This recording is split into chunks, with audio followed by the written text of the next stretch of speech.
She Plays the podcast. I'm your host, Ashley, and I'm here to give you the latest and greatest on all things in the U.S. women's sports world. We're talking WNBA, NWSL, MPF, NWHL, and all the professional leagues that we've got here in the United States.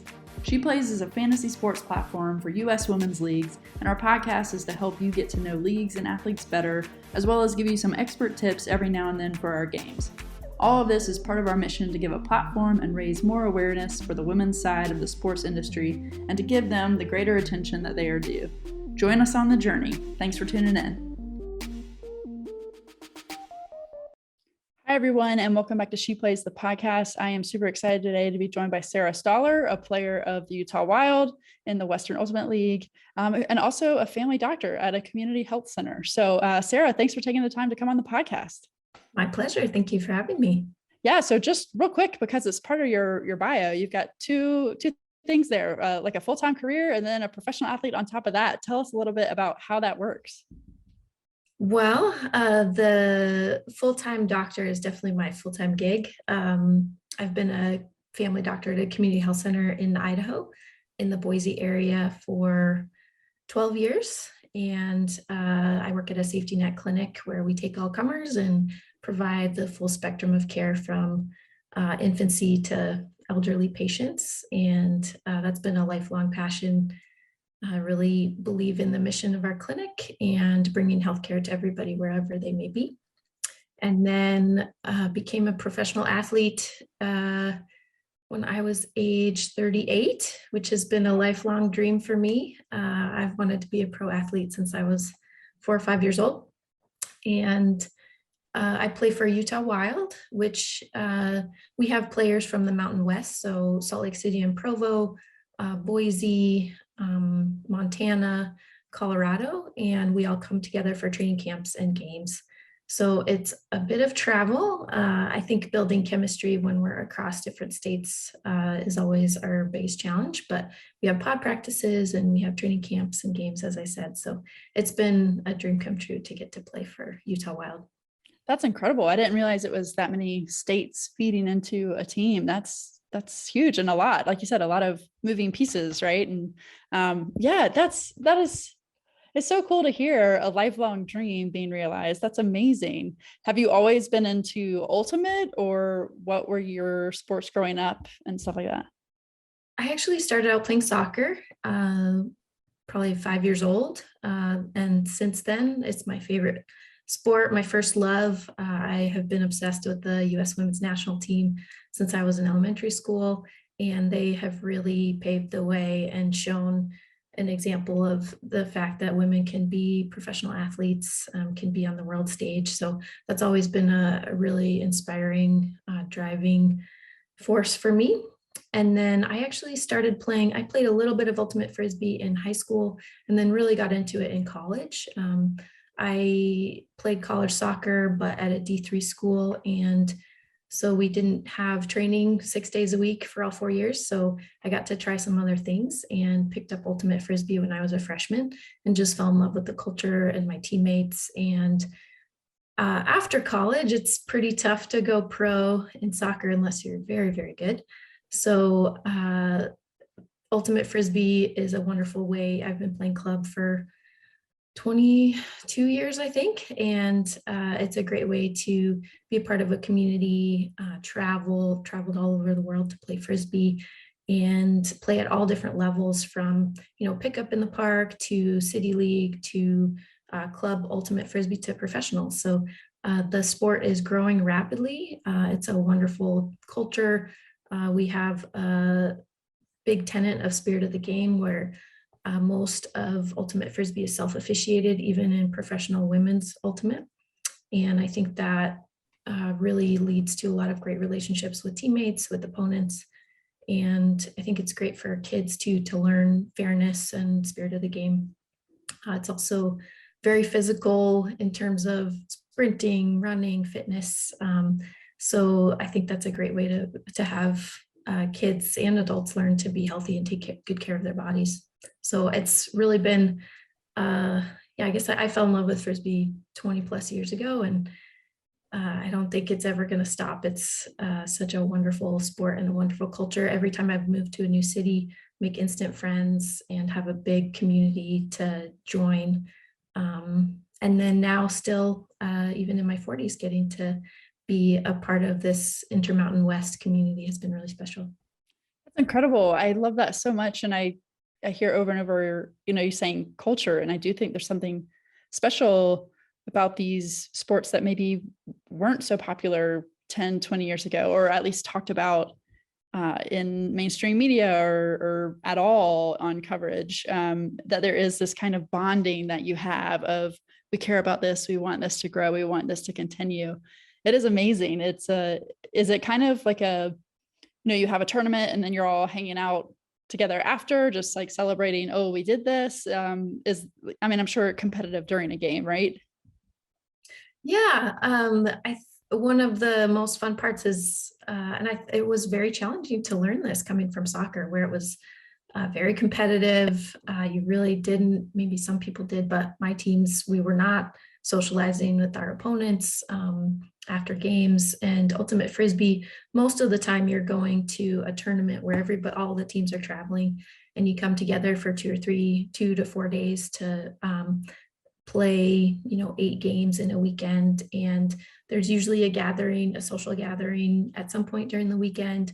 We have spirit circles after each game where we get together with the opposing team and recognize successes of the game, talk about if there were any disputes on calls, because like I said, we are self-officiated, congratulate other opponents for their performance, sometimes give gifts, give high fives. So it's a really special thing. I can't imagine doing that in soccer as a younger player. That was just not part of the team culture. So it really builds community and brings everybody together.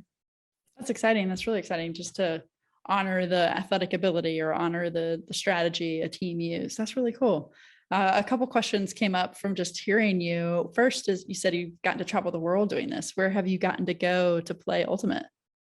Let's see, in 2014, I went to Masters Worlds in Lecco, Italy, and I traveled with Team USA, and we won a silver medal. Unfortunately, we lost to Canada in the finals, but that was a really special experience.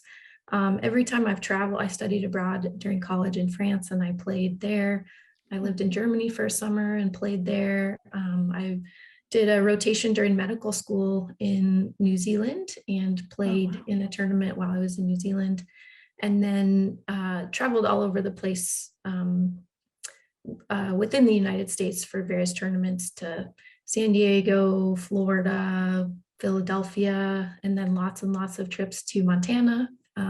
We living in Idaho, we have to drive a minimum 5 or 6 hours to get to anybody else who will play us. So that was a big adjustment. I came from Colorado, and it's been quite an adjustment how long we will travel in a car to play frisbee.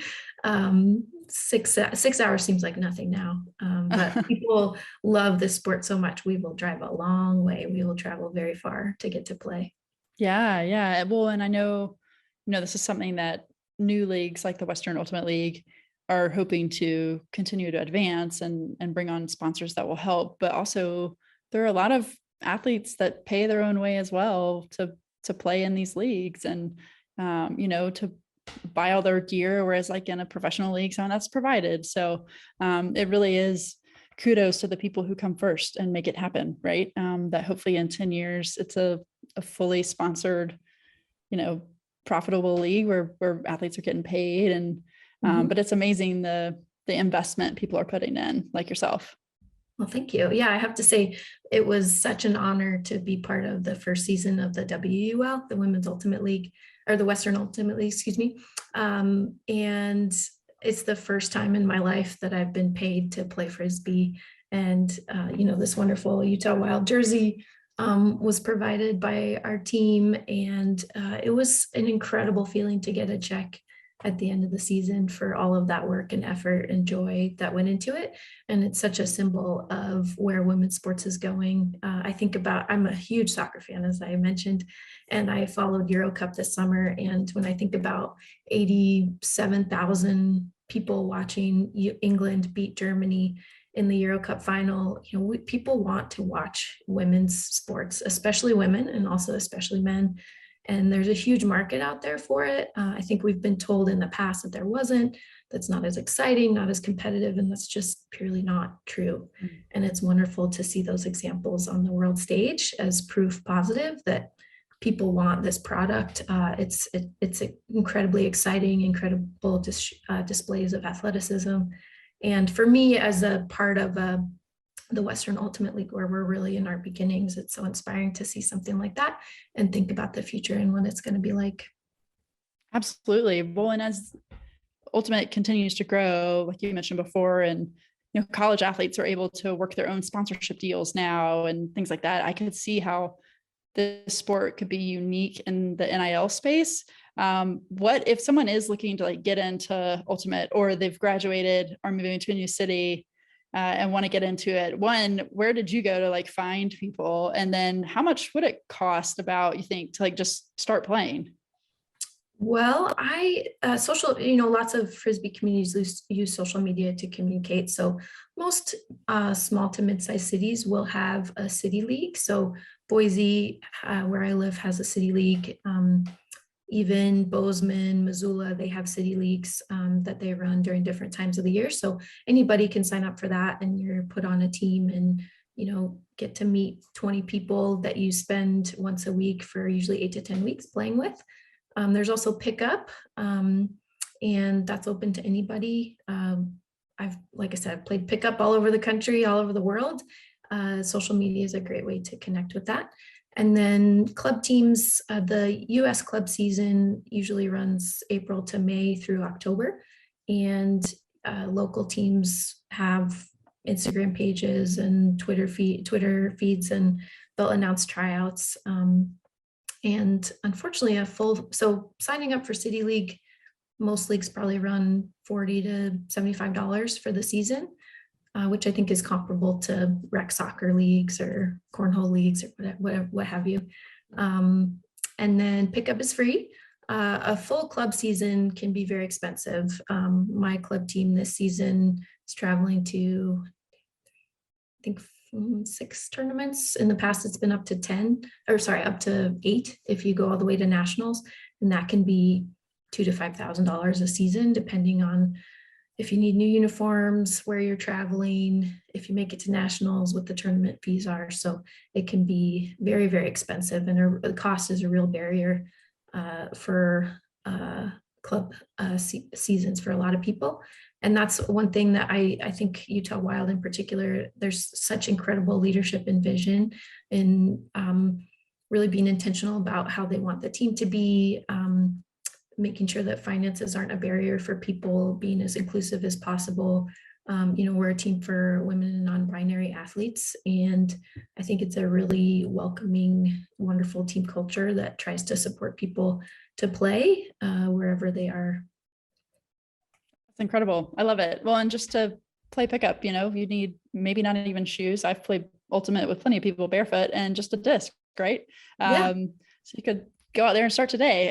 No, but that is awesome. And that is something that I noticed about the Western Ultimate League, is just the culture that the league is building itself. So really cool to hear about your team specifically. Yeah. What would have been some of the things that you've loved in this first year? And then what are you guys looking forward to in year 2? Well, my number one favorite thing has been time with the team. That was just, again, a dream come true. And we had 3 games over a 3-day period in Salt Lake City, which is our home base, at a beautiful stadium in the middle of the city. And that was definitely my favorite. It was just wonderful, to kind of a capstone of our season. We called it Wild Weekend. And that was definitely the best we played. We lost we lost by 1 to the team that ended up winning the league, which was really gut punch, but also kind of a vision for the future in terms of what we're capable of. And just the time together, I felt so celebrated and respected by the whole organization. Everything was just so beautifully done, from the announcers to the merch to the way they organized the locker room. It just was amazing to feel like a pro athlete and be treated like that, where I think women's sports has really been playing second fiddle to men's sports for a long time. It was amazing to really feel like the show was us. And I think we learned a lot about each other and that team. And that was unfortunately the end of our season, but that was definitely my favorite. And then I've been really impressed with the leadership of our organization. We're a nonprofit, and the board members have been incredibly intentional about how they have set up, what our team code of conduct is, how we want to present ourselves publicly. We donate part of our funds to an organization that supports protection of Bears Ears National Park, or Bears Ears National, I forget what it's called. It was recently protected as a public space, and then also working with a group that supports Indigenous rights in Utah.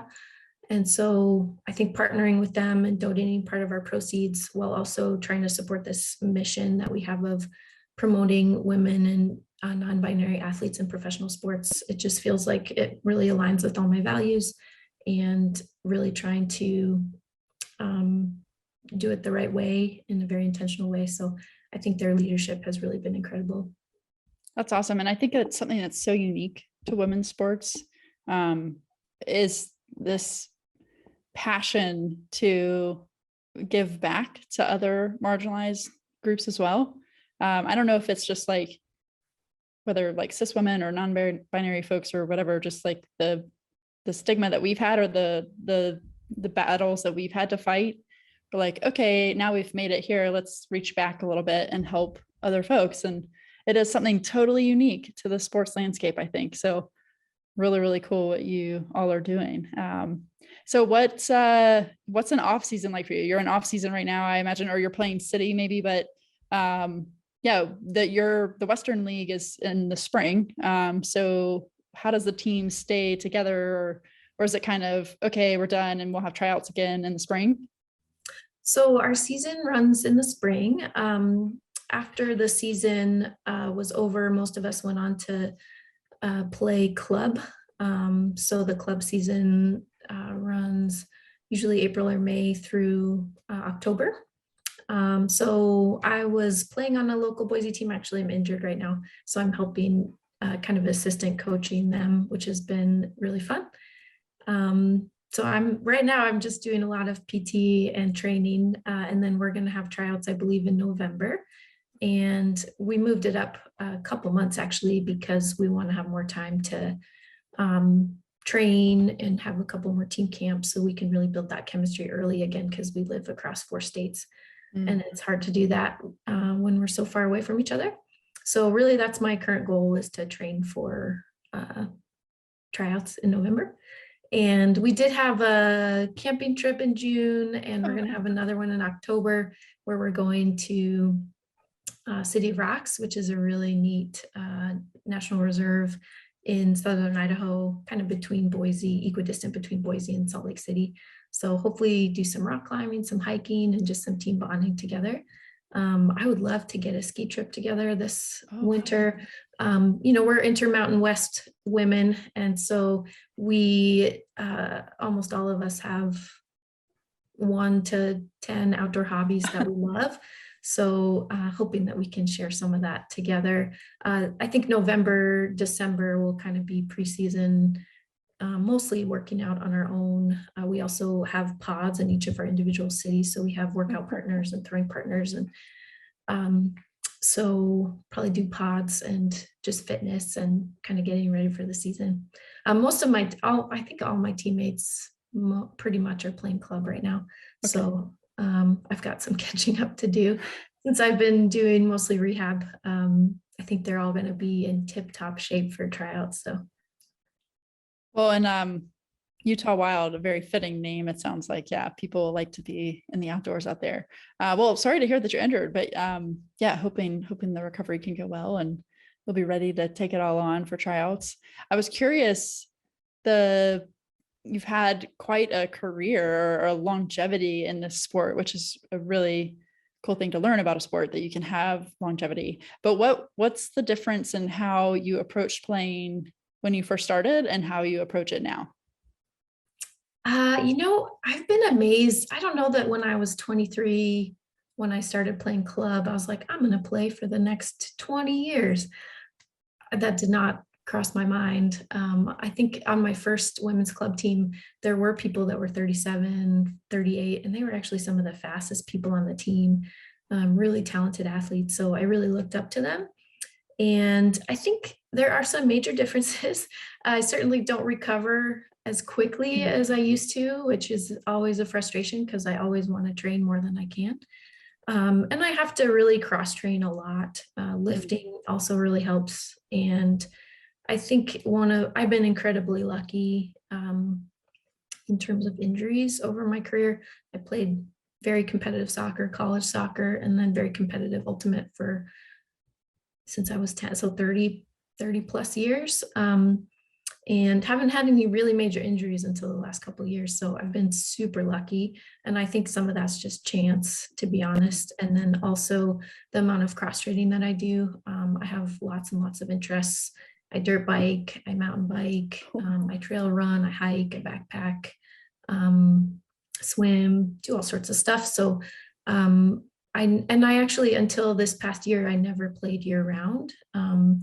Usually would take the winters because there wasn't professional ultimate and usually pretty sparse opportunities to play in the winter in the various cities where I've lived.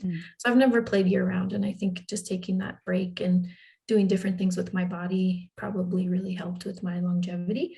And now when I see folks coming out, they play high school and then they play college and club and pro. Some of my teammates, they're amazing. They're able to do that. But I do worry a little bit about their longevity. I think it's easy to burn out. It can really put you at risk of injuries. So we'll see what happens. The WUL structure is such that we play one game a day, which I think is wonderful for me personally, and also much more reasonable. The way that Ultimate Frisbee is structured in the club season to play 8 games in a weekend, I just don't think that's realistic with how, it's kind of like hockey. Not all of your listeners may be familiar with Ultimate Frisbee.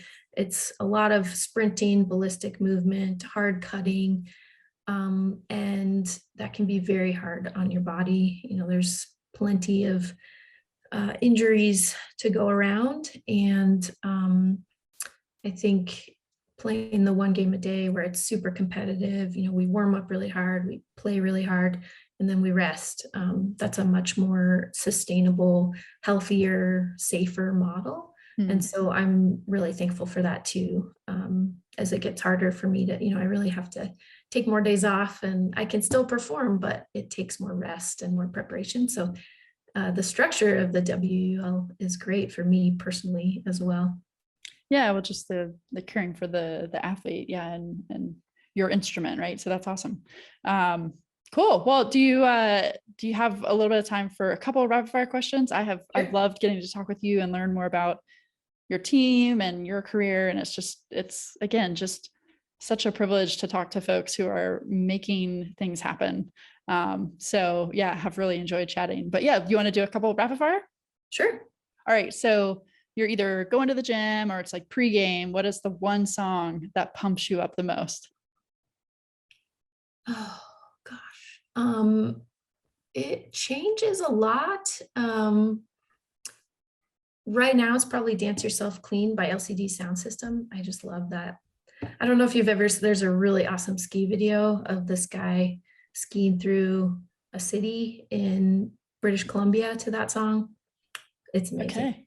So we will look that up. I just think about cruising down the sidewalk in my skis, getting fired up, sparks flying, walking into the locker room or walking out on the field, and I just get really pumped up. Awesome. Very cool. We will look that video up and put it in the show notes because I'm really very intrigued. Yeah. What's your favorite place that you have ever played of all the places around the world? Gosh, usually when we go travel, all you see is the field and the hotel. So I don't know that any place in particular really sticks out. I will say the stadium that we played at for the Wild home games was really special. It's up on a hill overlooking Salt Lake City, and the sun sets on one side of it. We had beautiful sunsets in the evening when we played there. So that is probably my favorite. I think the times that I've been to nationals, just making it to those fields feels really, really special. So few people who love the sport get to do that. So I think each one of those has been very special as well. Very cool. I will say, and hopefully not bringing up a sore subject, but when the NWSL games were in Utah and you could see the sunsets, it was wild. Not pun intended, but yeah, hoping y'all can get a team back there. But that would be cool. Anyone who's around driving distance, definitely go check out a Utah Wild home game next season to check that out. Okay, 2 more questions. You're good at soccer, you're good at frisbee, I'm sure you're good at a lot of other things. What's one sport that you don't currently play that you would love to be really good at?